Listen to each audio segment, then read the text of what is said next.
Sir Jao, motovlog? Kasi idol ko yan. Yung boss, tabi ka. Kakabahan ka eh. Kasi yung pala, tara, sunod ka sa akin. Halatang nanonood. Sakto sira na yung helmet ko eh. Ay, sira na yung helmet mo? Ako sakto, hindi ako nagmumotor pa eh. Ako sakto, wala akong helmet eh. Pero Diba? tingnan natin kung ano yung mga mawawala pa dito as well as ano pa nga ba yung makikita natin para sa dalawang teams natin. Lamang na ng isang puntos at pwede na ngang selyuhan to ng Liquid. Pero sa Golden Rivalry na to, feeling ko hindi papayag ang Super Fam na ganon-ganon na lamang sila matatalo. Removing the Arlot, so may mga chances ng CC priority, Khalid priority even, kasi alam naman natin na pwedeng counterin ng Arlot yung Khalid. I mean, Tama. isang hawi lang, matatanggal yung dasal nun. So dahil broken walls din, they could replicate just like what they did last time, last game.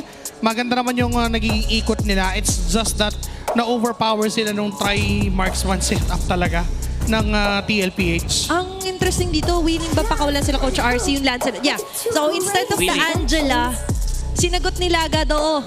Pero most likely yung Jushin ay pwede pa rin maging priority dito. Even the Kalea here for Onyx PH. But let's see. Parang hindi mo ipaprioritize yung Lancelot knowing na ganoon yung kinaharap kanina ni King Kong. Pero since Sigma Boy. Sigma Boy. To banish Oh, all yun pa rin, Stella yun pa rin, Lancelot. yun pa Oo. rin. Sabi nga, hindi ko pahahawakin ng M2 skin si Lancelot ni Carl Bawal TC. Kuya Carl. Saka good thing naman from Coach Chase, instead of that Zushin na baka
harapin lang yung same na nangyari kanina nung game number 1. Lancelot na lang ipaprioritize nila. They don't wanna give that to Carl TZ. Now, TLPH, si